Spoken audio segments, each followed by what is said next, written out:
Ça y est, nous y voilà, l'hiver arrive, décembre est là, c'est le dernier mois de cette année 2023, période propice à l'introspection, pour faire le bilan de l'année qui va s'achever. Pour certaines et certains d'entre nous, c'est aussi peut-être le moment où on réalise que trop de choses nous pèsent dans notre travail et qu'il faut réajuster des choses dans sa vie professionnelle, car on ne se voit pas recommencer forcément une nouvelle année sans rien changer. Alors si vous êtes dans cette situation, je vous recommande plus que jamais le parcours chance, parce que la vie est trop courte pour la perdre dans un travail qui ne fait plus de sens pour vous. Chance me soutient depuis longtemps et je dois dire que plus je travaille avec eux, plus je constate que leur démarche me passionne. Chance, c'est un bilan de compétences, mais aussi une communauté d'entraide qui vous aide à mettre de la conscience dans votre vie professionnelle et à faire des choix qui vous ressemblent. En 3 mois, vous allez pouvoir redéfinir vos objectifs, trouver votre cohérence, renouer avec ce qui vous anime vraiment. En somme, vous allez redessiner les contours de votre travail avec l'aide d'un coach professionnel qui vous sera dédié. Et ce que j'aime particulièrement chez Chance, c'est la puissance de leur communauté qui incarne si bien le faire société qui est cher à mon cœur. Rejoindre Chance, c'est avoir accès à un collectif hyper engagé, prêt à vous épauler, à vous ouvrir son réseau. Enfin, dernier détail non négligeable et qui devrait vous aider à sauter le pas, le parcours est 100% finançable grâce au CPF, votre compte personnel de formation. Alors, chers auditeurs, je vous invite à vous mettre en action. Rendez-vous sur le site chance.co pour faire le point gratuitement avec un conseiller et changer ce qui ne va pas ou plus dans votre vie pro avant la fin de l'année.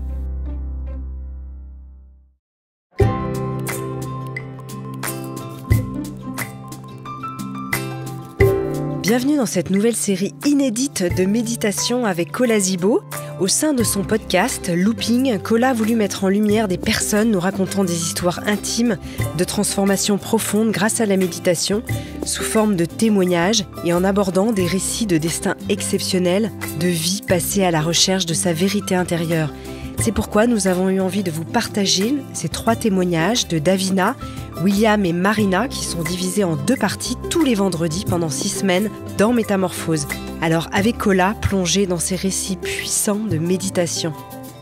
Métamorphose, le podcast qui éveille la conscience. À cette époque-là, je pouvais casser avec ma tête des vitrines, ouvrir des portes, je chantais pas les coups, quoi. Ça m'est arrivé de me faire ruer de coups, je chantais rien, quoi. Ça m'est arrivé des fois, par les flics. Tu deviens tellement dur, quoi. On a commencé genre à sauter à pieds joints sur la tête des gens, tout ça. Besoin de sang, besoin de frapper, besoin de cet extrême. Bienvenue dans Looping, des itinéraires d'aventuriers spirituels. Je vous emmène virevolter dans les multiples virages que prend la vie quand on commence à s'asseoir et à regarder à l'intérieur de soi.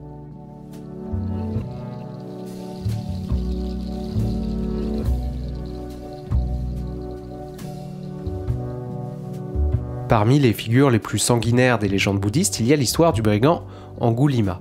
Il était connu pour être sans foi ni loi et arborait fièrement un collier avec les doigts de ses victimes autour du cou. Et puis, la légende veut que, alors qu'il allait commettre son 1000e crime, le Bouddha apparut et s'interposa entre lui et sa proie. À son contact, la rage d'Angulimala se dissipa et ce fut le début d'un long repentir avant de devenir même l'un des disciples les plus proches du Bouddha.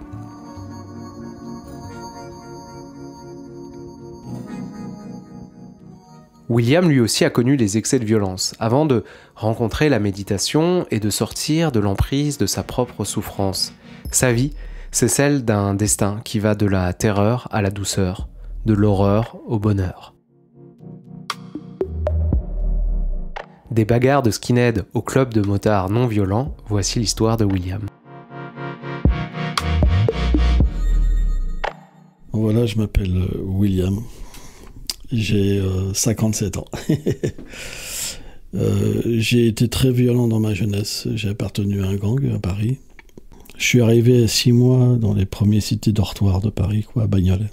Le vague souvenir que j'ai, c'est du béton à perte de vue. Des cris, des gens vraiment frustrés à un endroit vraiment sale. L'aboiement des chiens, des enfants qui pleurent. Et puis, cette école, avec des gamins dont les frères étaient des voyous. Tu te faisais racketter, Il fallait grandir trop vite. Et je pense que c'est ça qui a été le tournant de ma vie, c'est que tout de suite tu comprenais qu'il fallait t'assumer. Soit tu te prenais des baffes, tu te faisais braquer, soit tu te faisais respecter. Et donc, naturellement, ça m'a amené à découvrir un autre aspect de ma personne. Il y avait plusieurs caïds, c'était des petites bandes. Et puis, un jour, il y en a un qui a voulu me frapper, et je ne sais pas pourquoi, il y a une droite qui est partie. Et à partir de là, j'ai été respecté, premièrement. Et ça a été une avalanche après dans ma vie de pouvoir comprendre que je pouvais me servir de cette violence, quoi. Donc ça a été un tournant de ma vie. J'étais pas méchant, personne ne n'est méchant. Je pense qu'on le devient à cause de l'environnement, à cause d'expérience, quoi. Ma mère, c'était vraiment la bonne mère, quoi. Quelqu'un qui est toujours derrière son enfant, mais trop, peut-être. Je me sentais étouffé. Et puis, le souvenir que j'ai de mon père, c'est quelqu'un qui buvait pas mal. Et puis, je voyais ma mère pleurer, quoi. C'est pas facile, quoi. Et en même temps, il y avait quand même une chaleur. Je vois mon père, il travaillait toute la semaine pour qu'on ait à manger, tout ça. Bon, c'est un prolo, quoi. Mais en même temps, mon frère a 13 ans de plus que moi, ma soeur 8 ans de plus que moi. Il y a un décalage dans les générations. Je trouve pas ma place, quoi. C'est étouffant, cette école, devenir comme eux, tout ça, c'est quelque chose que j'ai du mal à accepter, quoi. Donc, voilà. Puis, la cité, c'est comme une prison psychologique. T'as l'impression que Paris, c'est un autre monde, quoi. C'est pas, t'es pris entre quatre murs, t'as d'autres cités autour, tu sais pas ce qui va t'arriver. Voilà, c'est comme des territoires, quoi. C'est pas facile à vivre. Et puis, tu vois tes amis plonger très tôt dans la drogue. Il y en a même qui meurent d'overdose.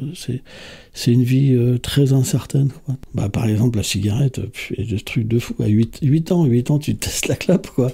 Parce que, t'es entouré de gamins qui ont 14-15 ans, qui fument déjà du shit, tout ça, à cette époque-là, quoi. Je pense que la première fois où j'ai vraiment bu de l'alcool, je devais être très jeune, une dizaine d'années. J'étais arrivé chez mes parents complètement ivre. On m'avait fait fumer de la marijuana. Je vomissais vert. Les parents avaient complètement flippé. C'est vrai que la violence, c'est quelque chose qui est venu me prendre sans que je le voie au fond de moi-même. Quand tu es violent, les gens ont peur de toi, ils te respectent, tu attires les femmes, etc., quoi. Donc c'est un moyen d'avoir une position, d'être respecté. Et je m'étais fait virer de bahut à cause de ça. Et mes parents avaient vraiment peur pour mon avenir, etc. Donc ils m'ont placé une première fois dans un lycée privé qui s'appelait Saint-Germain-de-Charonne, un truc comme ça, dans le 20e. Et le prof était super cool. Parce que moi, j'écoutais beaucoup de rock'n'roll, tout ça, j'adorais le hard rock, etc. Puis il m'a fait découvrir le punk. Et on a fait un voyage en Angleterre. Et c'est vrai que depuis tout petit, j'avais toujours des looks, tu vois, une banane avec une chaîne. C'était mon truc, quoi. J'aimais bien avoir une identité, tu vois, vivre autrement que les autres, être à la marge de la société, quoi. J'ai vu un gars, je me rappelle, dans les puces de Londres.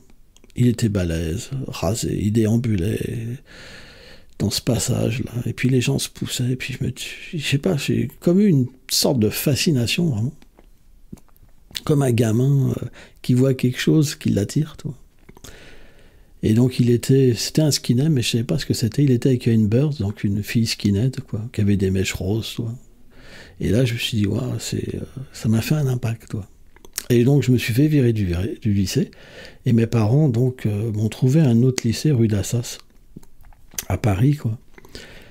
Et donc, je vais dans ce lycée. Et le lycée, il était divisé en deux parties. De la 6e à la 3e et de la seconde à la terminale. Et pour manger, le réfectoire, il était dans l'autre côté. Moi, j'étais en 3e à cette époque-là. Et là, je vais pour aller au réfectoire, qu'est-ce que je vois? Des skinheads à la sortie, comme ça. Des gars vraiment qui dégageaient... on avait peur, quoi. Tu voyais ces gars-là, t'avais peur, vraiment. C'est un genre de fou, quoi. insociable, qui regarde tout le monde méchamment. Et puis là, je me dis, moi, c'est ce que j'ai l'impression, c'est ce que j'avais vu, tu vois. Et puis il y en a un dans le lycée, champion de boxe et tout. Et là, vraiment, je sais pas, je suis piqué, vraiment piqué, double dose. Et là, je me dis, ouais, je vais être comme ces gars-là, toi. C'est ça que je veux, toi. C'est ça, toi. Et j'ai commencé à cultiver, à méditer sur leurs caractéristiques, leur violence, leurs idées. Et c'est vraiment intéressant. Parce qu'on peut se dégrader complètement en méditant sur quelque chose de négatif. Et là, j'ai commencé de devenir plus violent, à prendre leur démarche, à regarder les gens. Et quand les gens commençaient à me regarder, je commençais à me frapper avec eux. Donc c'était comme pour moi un entraînement. Mon but, c'était d'entrer dans un gang, ben non. Et à un moment, je me sentais, surboosté, quoi. Une sorte de héros imaginaire. Et je me suis dit, ben non, il faut que je me jette à l'eau, quoi. Il faut que je me fasse ce look-là, quoi. Et puis à cette époque-là, c'était super dur de rentrer dans une bande, parce que si tu n'étais pas accepté, tu te faisais fracasser la tête et tu te faisais dépouiller, quoi. Donc il y avait une appréhension en même temps. J'avais ce désir tellement fort, mais aussi cette peur à l'intérieur de moi-même.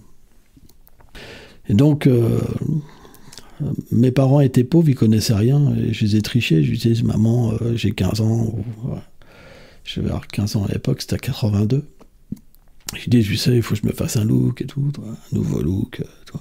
J'avais déjà eu des looks, mais là, je lui dis, voilà, il me faut une paire de docks, un Pampers, voilà, des bretelles, chemise de bûcheron et tout. J'aimerais me faire un look, puis avoir les cheveux courts, toi. En fait, quelque part, j'ai triché ma mère. Et puis le lendemain, je me suis pointé comme ça. Et je savais que ça allait être une confrontation. Parce que quand il allait me voir comme ça, il allait se passer quelque chose. Mais j'avais un atout, j'étais à l'école. On a tous une intelligence. Quand on veut quelque chose, on fait des calculs. J'étais à l'école. Donc je savais très bien que cette confrontation, elle pouvait être qu'à un certain niveau. Parce qu'il était plus grand que moi, plus costaud, etc. Et donc quand je me suis pointé le midi pour aller au réfectoire et qu'il m'a vu, il était avec son sac, il marchait. Puis il avait vraiment une démarche vraiment c'est exceptionnelle, ce gars-là. C'est vraiment la frime personnifiée, quoi. C'est le genre de gars qui veut faire peur à tout le monde, vraiment. Et il s'arrête, il me dit, mais qu'est-ce que tu fais habillé comme ça, toi? Qu'est-ce que tu fais habillé comme ça? Et je lui dis, et alors? Je vais être habillé comme ça, où est le problème, toi? Donc, quelque part, j'avais tenu le défi, toi. Et puis, il a vraiment flashé, parce que j'avais une bonne tête, toi. J'étais petit, mais bon, voilà, j'en voyais quand même. Et donc, tout de suite, il m'a pris sous ses ailes, quoi, on peut dire. Et puis, il m'a donc amené graduellement à être accepté par les autres.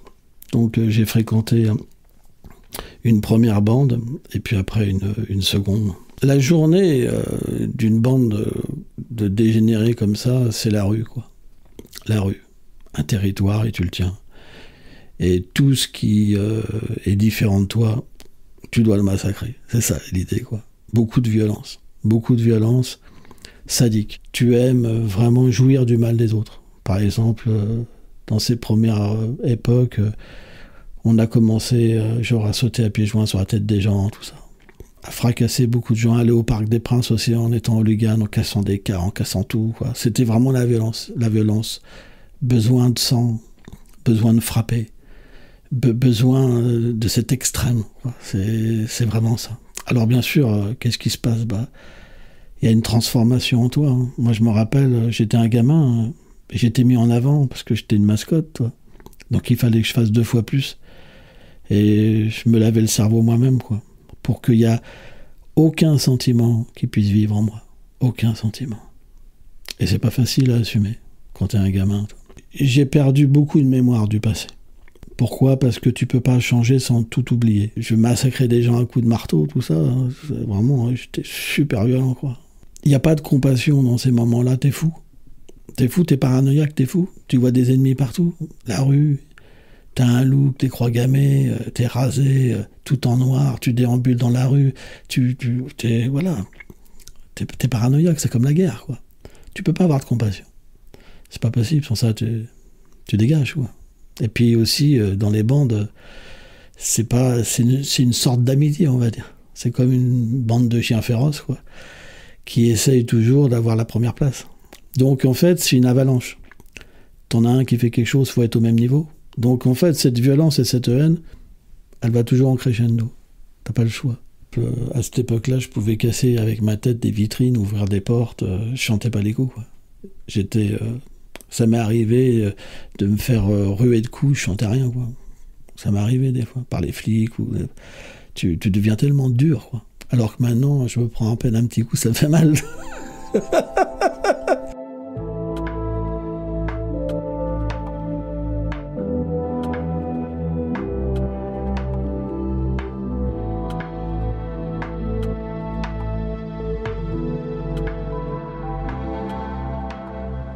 On ne peut pas maintenir une telle haine s'il n'y a pas un dérèglement à l'intérieur, quoi. C'est comme un monstre qui vient de prendre. Tu sais, quand tu médites, par exemple, tu t'aperçois qu'il y a des choses qui remontent à la surface, quoi. C'est en fait la colère, ça peut t'adombrer. Ça peut te prendre complètement. Moi, j'étais quelqu'un de profondément athée, quoi. Athée et la spiritualité, voilà, tu me parlais de ça, je me marrais, quoi. C'était juste des pauvres gars paumés, je sais pas ce qu'ils font. Je sais que, par exemple, ma mère, elle souffrait énormément. Je revenais souvent avec du sang sur mes vêtements, elle devenait folle, ma mère. Des fois, elle appelait des religieux pour prier à la maison et tout. Quand je rentrais, j'étais le gros démon, quoi. Les gars, ils hallucinaient, ils avaient peur, toi. Ils n'allaient pas me trouver pour me purifier, hein, vraiment, ils avaient peur. Dans les guerres de gang, il y a des territoires, et une fois, on avait été dans un territoire d'une autre bande. Ils avaient un lieu avec une salle de concert. Et j'étais avec 3 de ma bande, quoi. Et quand ils nous ont vus, ils nous ont chargés à une 50aine, 60aine. Donc contre 4, c'est difficile avec des armes. Ils avaient plein d'armes en plus. Donc là, ils étaient obligés de se barrer. Et moi, je me suis retrouvé tout seul. Et j'en avais une 30aine derrière moi. Et donc à un moment, j'ai tourné dans une rue. J'avais un petit peu d'avance. Je me suis dit, faut que je trouve une planque parce que je vais pas pouvoir courir longtemps comme ça. Donc je me suis dit, peut-être que je pourrais m'hisser en dessous d'une voiture, quoi. Et là, j'ai commencé donc à me glisser. Et puis à un moment, j'arrivais plus à me glisser. J'avais la tête qui touchait le sol. Et puis le métal de la voiture, quoi. Et là, je me suis dit, l'erreur. Il y avait la moitié de mes jambes qui sortaient de la voiture. Et je me suis dit, je vais me faire massacrer, quoi. Et les gars, ils avaient des armes, ils voulaient vraiment me tuer, quoi. Parce qu'on avait massacré beaucoup de gens à eux, qui étaient devenus même handicapés, tout ça, même peut-être morts. Parce que dans la rue, quand tu te bats, tu laisses les gens dans un tel état, tu sais pas s'ils sont morts ou pas. En fait, tu te barres, quoi, pour pas te faire choper par la police, quoi. J'entends les gars qui arrivent, là. Ils étaient à 50 cm de moi. Il est où? On va le tuer, il est où? Ils pensaient que j'étais rentré sous un porche, quoi, dans les escaliers d'un immeuble. Je les voyais pas parce que j'avais mon visage de l'autre côté, vers la route, pas vers le trottoir. Et là, je me suis dit, c'est fini, quoi. Ils vont me lacérer à coups de couteau. Et puis là, j'ai fait cette prière. J'ai fait, Dieu, je sais pas si tu existes, mais je te promets que si je me sors de cette situation, je te donne ma vie. Et puis, ils sont partis. Bon, j'attends un quart d'heure, 20 minutes, quoi. Puis je me suis barré, et puis j'ai oublié ça. Et puis là, j'ai commencé vraiment à avoir une transformation, moi.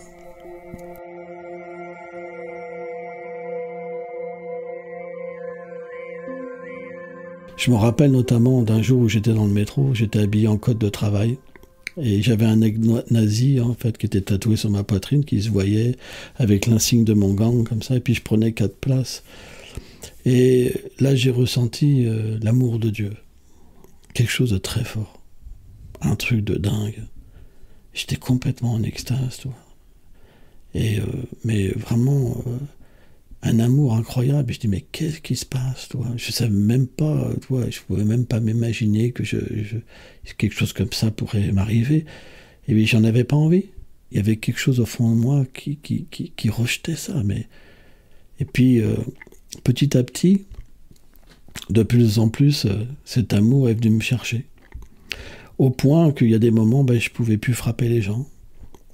Et puis aussi, il y a des moments où, comme une noix de coco, quand elle devient rassis, la chair se décolle en fait de la coque, de la même manière, j'avais vraiment l'impression que je me décollais de ce personnage complètement, et j'étais entouré de fous furieux, j'avais une grosse réputation, tu vois, vraiment, et je me disais, mais qu'est-ce qui se passe? Je comprenais plus. J'étais comme un religieux qui doute de sa foi, quoi. Et graduellement, j'ai pas pu, voilà, je pouvais plus assumer ce personnage, quoi. En fait, dû à cette transformation, avant que j'arrête donc cette vie de violence, j'ai eu différentes rencontres qui m'ont vraiment déstabilisé. Alors, c'est pas que forcément je ressentais l'amour de Dieu à ce moment-là, mais du fait d'avoir eu ces expériences de douceur sublime et d'amour sublime, automatiquement, j'étais devenu quelqu'un de sensible.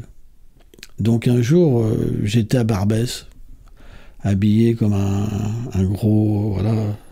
Je prenais sur mes 4 places, j'aimais pas laisser des places aux gens. C'était défi tout le temps. Voilà, toujours vivre à fond la caisse. Toi. Et puis il y a un maghrébin qui s'approche de moi, un musulman, avec une très grande compassion, on pourrait dire. Il me dit, excuse-moi, est-ce que je pourrais m'asseoir à côté de toi? Est-ce que ça te dérangerait que je m'assoie à côté de toi? Alors je le regarde, j'avais carrément des insignes white power sur mon blouson, tout ça, toi. J'étais largué. Hein. Je le regarde comme ça. Puis bon, je peux pas dire non, parce qu'il y avait quelque chose qui avait changé. Et puis j'étais pas un raciste débile non plus. Je portais des choses, mais il faut pas oublier que je vivais dans une cité et que j'avais encore des rapports avec ces gens. C'est simplement que j'étais dans un groupe et que j'étais entraîné dans quelque chose. Et je lui dis, ok, vas-y, assis-toi. Et là, il me regarde et il me dit, mais avec une grande gentillesse, hein, comme un père. C'était pas un ton de défi, hein, parce que là, ça aurait pas été. Il me dit, pourquoi tu t'habilles comme ça? Et là, je le regarde, je me lève, puis je sais pas. Je pars, toi. C'était comme une déroute. Tu sais, quand il y a la guerre, des fois, tu rencontres une force plus forte que toi. Et puis, tu es dérouté, tu recules. Donc, c'était quelque part cette bonté, cet amour qui prenait le dessus en moi, et la force de la colère et de la haine qui diminuait de plus en plus. Donc, ces expériences, ils m'ont aidé quelque part à prendre conscience de mon erreur. Par exemple, il y en a une qui m'a beaucoup marqué. Je vivais dans un HLM, au 4e étage, et en face de chez mes parents, il y avait une famille juive. Et c'était des amis, quoi. Mais là, j'étais habillé comme un nazi, quoi. Et je sors, et au même moment, il y a cette jeune fille que je connais depuis tout petit, qui s'appelait Cathy, et qui venait d'avoir un bébé, et elle me voit habillé tout en noir, on est au nazi, quoi. Toi. Et je lui fais « Salut Cathy », elle me regarde « Bonjour William », toi, mais c'était super froid, toi. Et puis moi, je me rendais pas vraiment compte, j'étais un gros débile, toi. Et puis bon, je marche, toi, je sens qu'il y a un froid, mais je me dis, bon, écoute, c'est la vie, hein, c'est comme ça. Puis j'appelle l'ascenseur, donc elle passe et tout, elle rentre avec son bébé, je rentre à l'intérieur, imagine-toi la scène, toi. L'autre, elle était complètement flippée. Et puis là, je sens vraiment une ambiance tellement lourde. Ça m'a paru un siècle. Pourtant, c'était que 4 étages, tu vois, c'est pas long. Ça m'a paru un siècle. Et là, je ressentais au fond de moi-même, quelque part, les camps de concentration. Et je mesurais pas tout ça, toi. Et toi, je suis sorti de cet ascenseur. C'est comme si que j'avais reçu un échec complet, quoi. Comme j'avais été battu, quoi, dans quelque chose que finalement je croyais pas, quoi.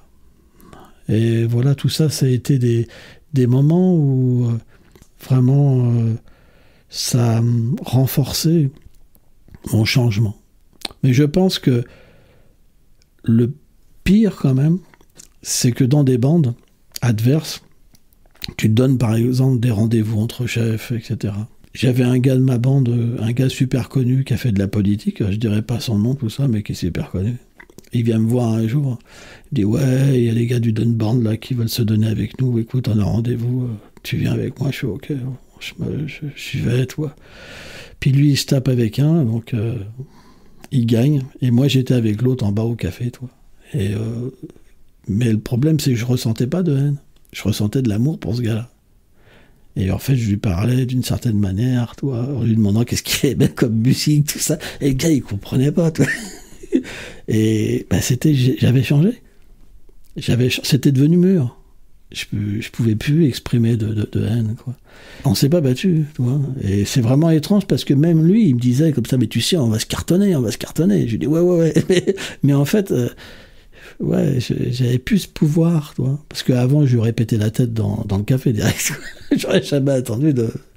Et voilà, donc ça a été vraiment comme ma dernière expérience. Quand je suis sorti, j'étais complètement. J'étais paumé, quoi. Complètement paumé. Et la chance que j'ai eue après, c'est que certains membres de mon ancien gang ont arrêté, j'ai pu arrêter, quoi. Merci d'avoir écouté Looping. On se retrouve la semaine prochaine pour la suite de l'histoire de William, où il va nous raconter les différentes étapes qui vont le conduire à sortir de la violence.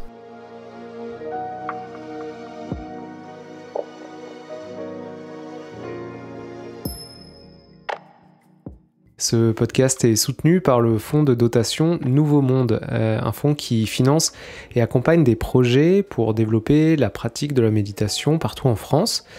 Ce podcast est diffusé également sur l'application Mind et sur la chaîne Métamorphose.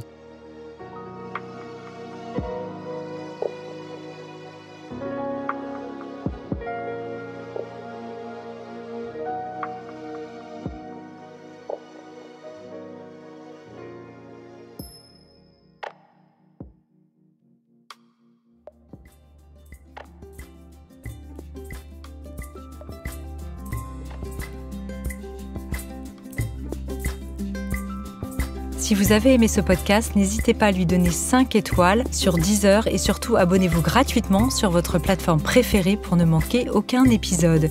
Découvrez mes invités en avant-première sur Instagram à l'adresse Métamorphose Podcast et abonnez-vous aussi gratuitement dès maintenant à la newsletter Métamorphose pour être au courant de nos conférences, ateliers et de nos dernières actualités.